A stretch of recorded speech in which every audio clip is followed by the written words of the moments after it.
Article 9 bis, supprimé. Nous avons des amendements sur cet article, le 827, présenté par Madame Limon. Ah, pardon. Ah, Madame Lepay. Merci Madame la Présidente, Monsieur le Ministre, Monsieur le rapporteur, mes chers collègues. L'heure est venue de la dernière impression de l'étiquette gratuit.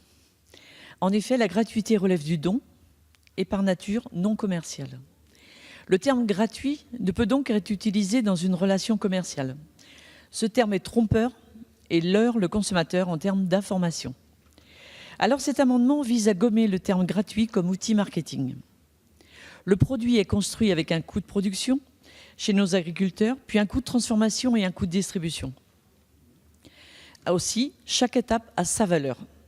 Nous avions adopté cet amendement en première lecture. Et les sénateurs ont choisi de supprimer cette disposition en commission. Alors, cet amendement a une valeur symbolique et nous l'assumons. Il a également une valeur pédagogique au moment où chacun s'accorde à reconnaître que notre modèle agricole et notre rapport collectif à l'alimentation doivent changer. Cet amendement est essentiel pour prendre en considération la valeur des produits et donc respecter le travail des agriculteurs et la dignité de ceux qui nous nourrissent au quotidien. Mes chers collègues, cet amendement fédérateur nous permet d'envoyer un signal fort aux producteurs, mais aussi aux Français qui ont plébiscité les États généraux de l'alimentation. Alors n'oublions pas que nos produits alimentaires nous permettent de tenir debout chaque matin, et ça n'est pas gratuit. Cela a incontestablement une grande valeur. Merci. Merci Madame la députée. Monsieur le rapporteur, quel est l'avis de la Commission sur cet amendement ? Je suis assez constant dans mes avis et vu que j'ai été défavorable en première lecture, j'y suis toujours défavorable.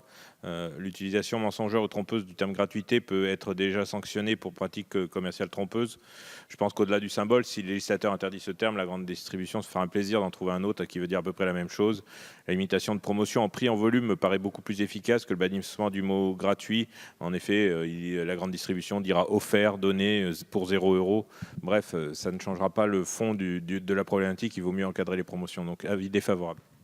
Je vous remercie. Monsieur le ministre, quel est l'avis du gouvernement ?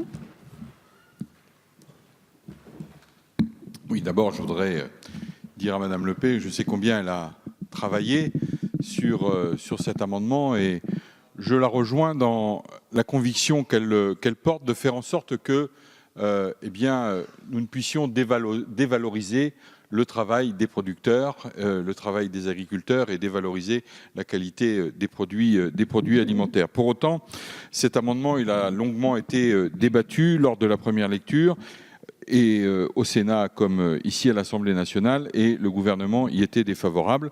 Bien que l'amendement soit désormais limité à l'interdiction du seul terme gratuité comme outil marketing, il constitue encore une contrainte qui paraît excessive, et ce d'autant que votre amendement présente une sanction pénale délictuelle en cas de non-respect de cette interdiction.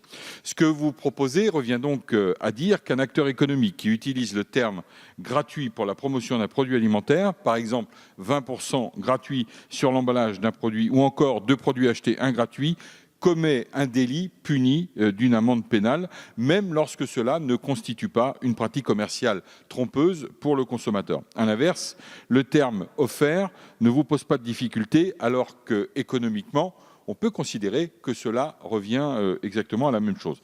Donc, je sais à quel point vous tenez à cet amendement, au symbole auquel il se raccroche, et bon nombre de députés ici également, et vous considérez que l'usage du terme gratuit est en soi dévalorisant pour le produit, mais je ne peux pas vous suivre sur le fait d'aller jusqu'à l'interdire.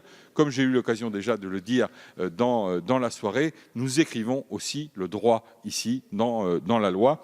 Et donc ce texte pose à notre sens des problèmes juridiques, notamment de constitutionnalité, que je ne peux pas ni ne veux ignoré, et nous avons poussé l'expertise depuis les derniers échanges que vous avez pu avoir avec les services, et donc le législateur a déjà pu limiter les possibilités de faire du marketing et de la publicité sur certains biens, l'alcool, le tabac, mais si ces limitations elles ont été jugées conformes à la Constitution, c'est parce qu'elles étaient fondées sur des exigences de protection de la santé publique ayant valeur, elle, constitutionnelle. Dans le cas du présent amendement, l'interdiction d'utiliser le terme gratuité pourrait être considérée comme contraire à la Constitution parce que portant atteinte à la liberté d'entreprendre, voire à la liberté d'expression, sans que l'on puisse justifier ces atteintes par d'autres exigences à valeur constitutionnelle. Et lors des EGA, il faut aussi le rappeler, avoir l'honnêteté de le rappeler, aucune partie prenante n'a exprimé une telle demande. Et toutes les parties prenantes ont exprimé en revanche, comme vous, la nécessité de revaloriser le produit. L'une des demandes fortes pour répondre à cette préoccupation a été non pas l'interdiction du terme gratuit, mais un meilleur encadrement des promotions, ce que prévoit le projet de loi. Et sur ce point, je rappelle que l'ensemble des parties ont toutes exprimé la nécessité de préserver les promotions de type 3 pour 2, qui précisément sont parfois matérialisés par des supports de type 2 acheté, 1 gratuit. Et je vous rappelle que, enfin, lorsque le terme gratuit est utilisé de manière abusive, frauduleuse, trompeuse pour le consommateur, ces pratiques sont susceptibles de faire l'objet de sanctions et de poursuites et de sanctions relativement sévères, et que ces pratiques commerciales trompeuses font l'objet de contrôles réguliers, vous le savez, de la DGCCRF. Et l'interdiction que vous proposez d'ajouter paraît ainsi constituer une atteinte excessive à la liberté du commerce et de l'industrie, voire pourrait même se retourner contre les producteurs eux-mêmes en réduisant le volume de leurs ventes dans le secteur de la distribution. Donc voilà, je voulais vous donner cet avis et vous dire que, comme en première lecture, nous maintenons un avis défavorable sur cet amendement, mais je reconnais tout le travail que vous avez voulu faire et l'esprit qui est le vôtre dans le cadre de ce travail. Mais je le rappelle, nous écrivons la loi et donc nous écrivons en droit. Je vous remercie. Donc, avis défavorable. Je mets aux voix cet amendement numéro 827 qui a reçu un avis défavorable de la Commission et du Gouvernement. Qui est pour? Qui est contre? Amendement adopté.